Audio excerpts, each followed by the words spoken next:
an extraordinary ability for one who perhaps had a background that was much more difficult than we realised. So therefore, the ability to always see positive and move forward must have been built into his psyche. It must have been an incredible challenge to have to deal with. But he's done it with the most extraordinary flair and an extraordinary tact. In the ever-changing world of the British monarchy, where crowns sparkle under endless flashes and every quiet word can ignite global buzz, this moment feels heavier than most. King Charles III, in a move balancing royal tradition with modern urgency, has officially elevated James, Earl of Wessex, to the rank of His Royal Highness. Now, Prince James, at just 17, the youngest grandson of the late Queen Elizabeth II, has stepped out from the quiet corners of royal life and into the full glare of the royal spotlight. No longer the reserved figure watching from the sidelines, James now stands at the edge of a legacy that has shaped nations for centuries. This decision, whispered through the palace halls as autumn settles in, isn't just ceremony, it's strategy. James, the only son of Prince Edward, Duke of Edinburgh, and Sophie, Duchess of Edinburgh, has always carried the quiet elegance of the monarchy's hidden heart. Born into a life draped in royal formality, yet carefully shielded from its blinding glare, he grew up as the monarchy's mystery, a boy of titles and lineage who still managed to walk through life like any other student. No cameras chasing him down the school gates, no headlines about his every move, just quiet dignity behind the palace walls. But now, that calm invisibility is gone. Sources from Buckingham Palace confirm that King Charles III has officially exercised royal prerogative, using the 1917 letters patent to grant James the long-awaited title of Prince. This isn't some spur-of-the-moment indulgence, it's a move rooted in legacy and timing. Even Princess Anne and Prince Edward have subtly hinted at this generational shift in their rare, heartfelt interviews, emphasizing duty over spectacle. And what timing indeed! With James turning 18 this December, the decision lands like a symbolic torch passing, the moment where boyhood ends and destiny begins. For years, people wondered if he'd ever claim his right to the HRH title. But with the royal family growing smaller and the pressure mounting, this bold move sends a clear message. The crown isn't retreating, it's rebuilding. It's a quiet sign of renewal, proof that the monarchy is willing to evolve, not just cling to old glories. The institution is no longer content to simply survive. It's learning to thrive in a world that constantly questions its place and purpose. So, what sparked this powerful shift? And how does it strengthen the road ahead for Prince William and Catherine, the Princess of Wales? The duo destined to carry the monarchy into its next defining chapter. As the dust from this announcement settles, the motives begin to reveal themselves, a blend of duty, strategy, and a touch of ambition wrapped in royal restraint. To truly understand it, we must look closer at the life that shaped this young prince. James's journey isn't one of scandal or spotlight, but of quiet growth and grounded values. A mirror of the monarchy's own fight to balance tradition with authenticity. Raised in the serene beauty of Bagshot Park, he's lived a life far removed from royal chaos. Weekends spent at equestrian events, cosy holidays in the Scottish Highlands, and carefree moments at small-town fairs show just how normal his upbringing has been. While his cousins battled constant media frenzy, James was given something priceless: peace. His education at St Mary's Ascot and later Radley College reflects that same calm focus. Yet beneath that calm, ordinary surface runs the unmistakable blood of kings. James may have lived a quiet life, but his destiny has always been royal. And now it's official. His promotion to prince doesn't shake up the order of succession, where he remains 16th behind the Wales heirs, but it does something just as important. It prepares him for real service without stirring any jealousy within the family. Royal correspondent Robert Jobson summed it up perfectly in his latest report,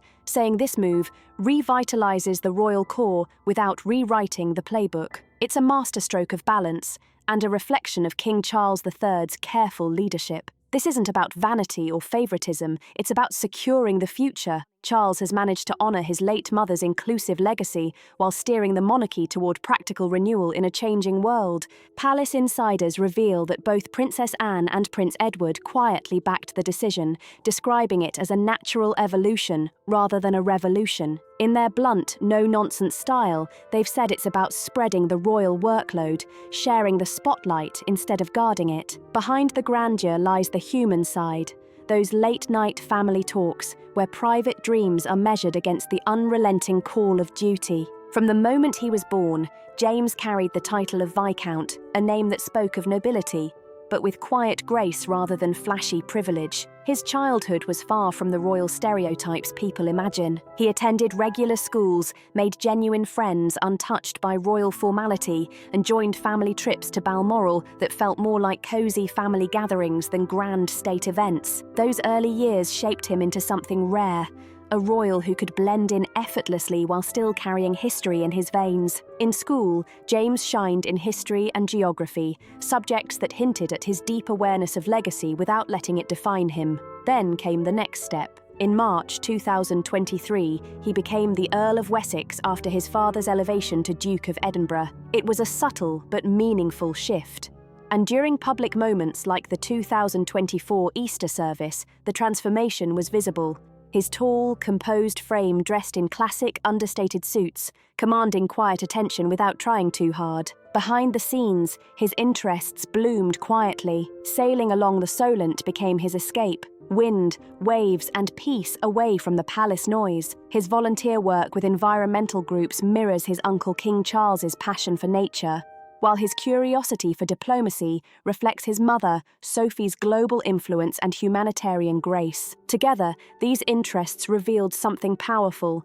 James wasn't just another royal name in the background. He was becoming his own person, much like his sister, Lady Louise, who chose her own path at St Andrews University. Still, royal insiders couldn't help but whisper, could this calm, thoughtful young man play a bigger role one day? As King Charles's leaner monarchy takes shape, cutting costs and recentering purpose, attention naturally turned toward the Edinburgh line. It's a move that follows royal precedents, much like Princess Beatrice's carefully chosen duties, offering balance, flexibility, and freedom. Behind closed doors, Prince Edward reportedly told royal biographer Ingrid Seward that this decision celebrates James's growing maturity while still protecting the innocence of his youth. Princess Anne, ever the voice of reason, echoed the same during private family meetings, calling it a natural step forward rather than a leap into pressure. Their combined support, built on decades of loyal service,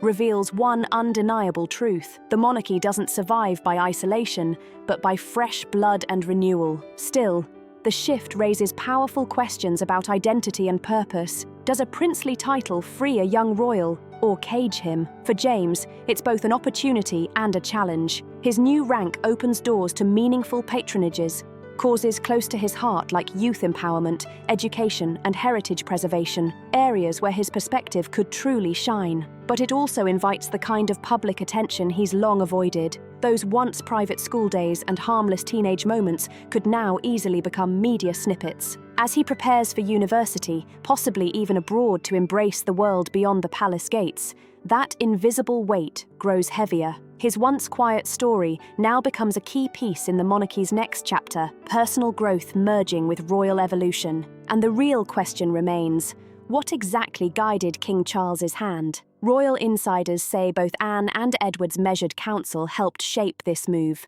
a masterstroke of sentiment wrapped in strategy. King Charles, in a subtle yet powerful act of royal discretion, has invoked the 1917 letters patent, extending the coveted style of His Royal Highness and the title of Prince to his nephew, James. It's a gesture that uplifts without overcomplicating, a move that strengthens the institution while keeping its balance intact. Make no mistake, this isn't a routine royal checkbox. It's a calculated recalibration of the monarchy's working lineup, breathing new energy into a system tested by retirements, relocations, and shifting public demands. James remains securely 16th in line to the throne, his new title serving more as a badge of service than a mark of ambition, a way to reinforce unity within the House of Windsor rather than disturb it. The royal mechanics behind this are both simple and strategic. As a grandson of Queen Elizabeth II, James has always held a dormant claim to the HRH title, one his parents deliberately set aside to give him a more grounded upbringing. But as his 18th birthday approaches, tradition allows that claim to be revived. And Charles moved first, signing off on the change himself. According to an internal memo quietly referenced by The Times, the King's decision was rooted in the evolving needs of royal service. It's a move that echoes the 2012 adjustment that granted titles to the Cambridge children. But the ripple effects of this decision are far from quiet. James can now officially represent the crown, from local ribbon cuttings to international diplomacy, all while continuing his studies, carefully balancing duty and normalcy, just as his parents always intended. At the heart of this story stand two familiar voices, Princess Anne and Prince Edward, whose words add both warmth and wisdom to this royal milestone. During their joint appearance at the 2025 Commonwealth Summit, Anne, the monarchy's most unshakable force, cut straight to the point, telling reporters, "The crown's strength lies in its adaptability." Granting James this honour equips him to contribute without compromising the core line.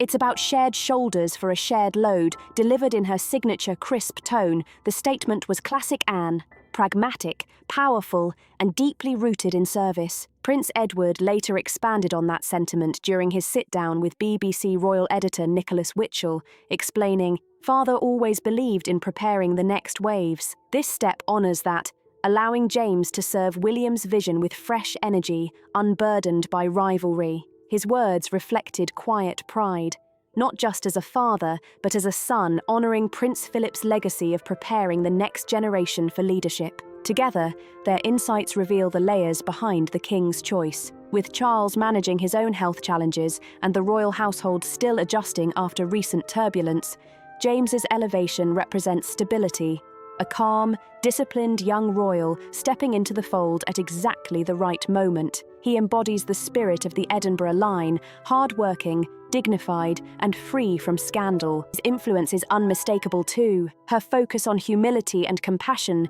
continues to shape James's grounded outlook. She's ensured he enters this next chapter with empathy, not entitlement. Unlike the turbulence surrounding the 2018 Sussex expansions that stirred fierce debate, this elevation has been handled with restraint and precision, expanding the working core without overextending the brand. As royal expert Robert Jobson noted, it fortifies without fragmenting, strengthening the monarchy's foundation while maintaining clear hierarchy beneath Prince George, Princess Charlotte, and Prince Louis. And while the power here may seem subtle, its reach runs deep. Insiders hint that James could soon take on patronage for the Duke of Edinburgh's award, reviving Prince Philip's legacy for a new generation. So how exactly does this strengthen the path for William and Catherine's reign? And what new doors swing open for the next generation? As Anne and Edward's explanations sink in, the strategy behind Charles's move becomes unmistakable, a royal blueprint for longevity,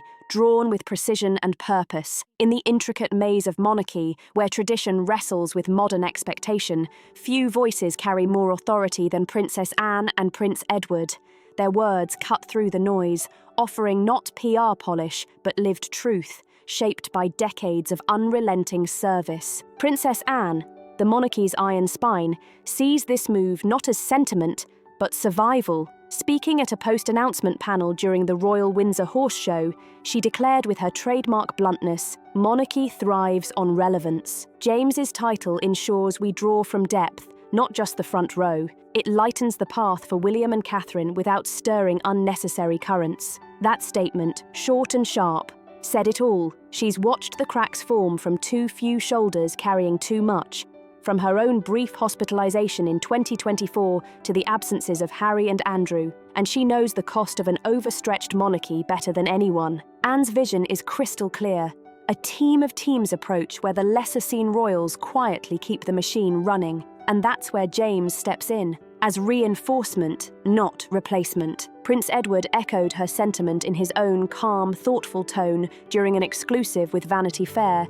explaining, "Sophie and I raised James to choose freely, but this grant from Charles affirms his place in service. It's designed to support the Wales line, offering duties that enhance rather than eclipse, keeping harmony in our ranks. His words reveal both pride and restraint, the delicate art of preparing a son for public life without overwhelming him. Together, Anne and Edward's perspectives outline Charles's long game, fortifying the House of Windsor from within. With the Wales family carrying the future of the crown, James's inclusion acts as both relief and reinforcement. Together, their council paints a portrait of strategic empathy, one unburdened by succession anxieties, yet deeply attuned to institutional health. "We've slimmed wisely," Anne once said, "but wisdom demands reinforcements." Edward, drawing from his theatre roots and environmental advocacy, underscores personal alignment over privilege. "James shares my quiet commitment," he noted. This title allows him to channel it toward William's modern monarchy, free from the shadows of succession. Their words, rare in their candour, echo Sophie's earlier ethos while adapting to present exigencies. No resentment colours them, only resolve, underscoring familial bonds that transcend titles. This duo's influence reaches back to Elizabeth II's reign, where Anne's no-frills dedication and Edward's steadfast loyalty earned both trust and quiet distinction. Now, they bridge generations, ensuring James's elevation aligns with a broader royal evolution. Their explanations dispel doubts, framing the moment not as indulgence but as progression. Yet beneath the ceremonial calm lies a deeper question: how does this fortify William and Catherine, the monarchy's next centre of gravity, whose era promises innovation balanced by continuity? As Anne and Edward's insights resonate, the royal mosaic sharpens. Each piece is positioned with intent to steady the throne's next stewards. At the heart of James's princely ascent lies a profound allegiance to the future embodied by the Prince and Princess of Wales, whose partnership symbolises a monarchy reimagined for the 21st century. William, the steady Prince of Wales, has long championed a leaner, greener monarchy, one where engagements favour impact over excess. Catherine, with her focus on early childhood and mental wellness, complements this vision with quiet precision. Yet both understand the fragility of finite resources within a shrinking royal roster. James's title, therefore, delivers precisely calibrated support. Positioned securely below the Wales children in succession, he represents no threat, only augmentation. As Anne observed in dispatches to the Telegraph, William's plate overflows with preparation. James offers reliable relief. He can shoulder regional visits, youth forums, and environmental engagements that mirror Catherine's initiatives in child development and community resilience. Edward adds a familial perspective to this arrangement. This strengthens their foundation, he reflected, allowing William to lead boldly while James manages the groundwork.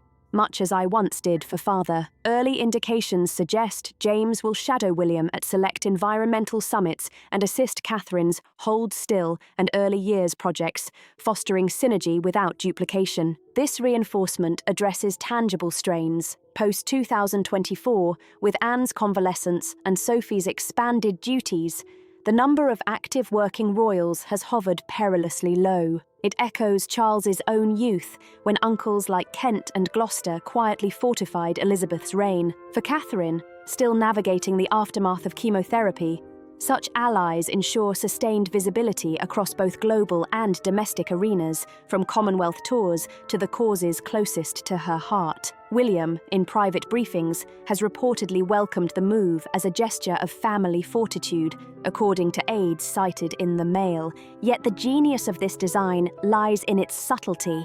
No power grabs, only purposeful placement. Endorsed by Anne's efficiency and Edward's quiet equity, the model allows William and Catherine's innovations, like digital diplomacy and early years advocacy, to flourish unhindered. As their era dawns, James emerges as the monarchy's quiet quartermaster, stocking the arsenal for a reign both resilient and relatable. What vistas does this open for the rising generation, and how deftly does it dodge discord within the line of succession? The architecture of this decision begins to reveal itself, a scaffold for sovereignty's next sunrise. James's elevation ripples outward, heralding a new chapter in which younger royals step forward not as reluctant recruits, but as empowered participants. This princely mantle unlocks avenues for service once whispered about, now roaring with relevance, all while preserving the monarchy's streamlined ethos. James's role invites others to contribute meaningfully, distributing duties with quiet democracy. Edward concurs, telling Hello magazine, "It's about invitation, not imposition," enabling Louise's peers to engage on their own terms, bolstering William's framework. For James, his path may span patronages in scouting and sustainability, echoing his grandfather's ventures, or virtual outreach to schools, blending tradition with technology. This model cascades. Cousins like Peter Phillips or Zara Tindall could formalise advisory roles, while Beatrice's daughters may glimpse opportunities for structured service. It counters the staffing shortage narrative that has dogged the institution for years, with royal analyst Emily Andrews projecting James could log 75 engagements annually post-university. Catherine's initiatives, in particular, stand to gain junior allies, fostering intergenerational bonds that humanise the crown. The beauty lies in boundaries. Duties remain optional, scrutiny shared. Edward emphasises, "We learned from Louise's choices."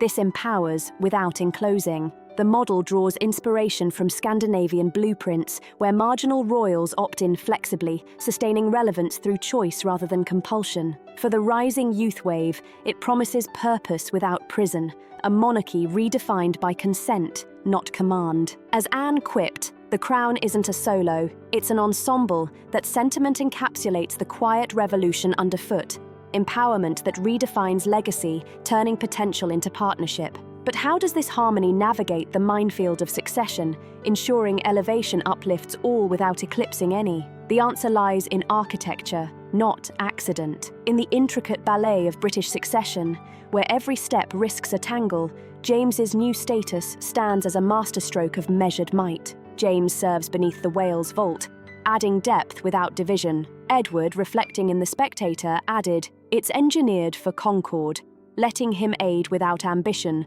preserving the line's clarity for George and beyond. This precision averts historical heartaches like Edward VIII's abdication ripple. Now 16th and receding further with each new birth, James wields influence as adjunct, not aspirant. His duties are capped at supportive tiers, avoiding the spare syndromes that once plagued Harry. Updated palace protocols following the announcement delineate clear boundaries, no solo state visits. Collaborative calendars synced directly with William's office. It mirrors the Gloucester model, beautiful yet distant, Edward notes. Father's counsel was always balance. This honours it, quelling any whispers of competition. For Catherine, it signals unthreatened expansion. Her projects amplified by James's youth appeal without dilution. The hierarchy holds George, the future king, Charlotte and Louis, keystones of continuity. James, the keel that steadies the ship. Anne's wisdom tempers any potential conflict. When roles ring true, rivalry has no room. This sidestep safeguards serenity, a dynasty dancing in unison. As futures fork, verdant paths await this fortified family. The design endures, discord dissolves into deliberate design. Now, as James, Prince of Wessex, gazes toward 18, his elevation etches a new chapter in the Windsor saga, one of quiet courage and collective cunning. King Charles's vision, voiced through Anne and Edward's unvarnished truths, positions him as linchpin in a leaner, livelier realm, fortifying William and Catherine's dawn without dimming their star. Duties beckon as bridges, not burdens, inviting youth to infuse the old guard with innovation, while the spine of succession stands straight and strong. Speculation swirls, university in Edinburgh perhaps, shadowing Sophie's diplomacy or William's conservation quests. While Edward dreams of a legacy shaped by choice, challenges still linger, from public polls on pageantry to global gazes fixed on fairness. Yet this move signals something rare, adaptability, a crown curving with the currents of change. For the family, it mends the margins, weaving James into the fabric of duty without fray or force. In this delicate balance, the monarchy murmurs modernity, tradition, tempered by tomorrow's touch. James's step, small in scale, looms large in legacy, a testament to ties that transcend thrones. As the palace lights flicker on fresh horizons, one truth endures. In unity, endurance, and evolution lies the monarchy's quiet power. If you enjoyed this deep dive into the House of Windsor, don't forget to like, share, and subscribe to Celebrity Scoop for more untold royal stories, rare insights, and historical revelations that keep the crown shining.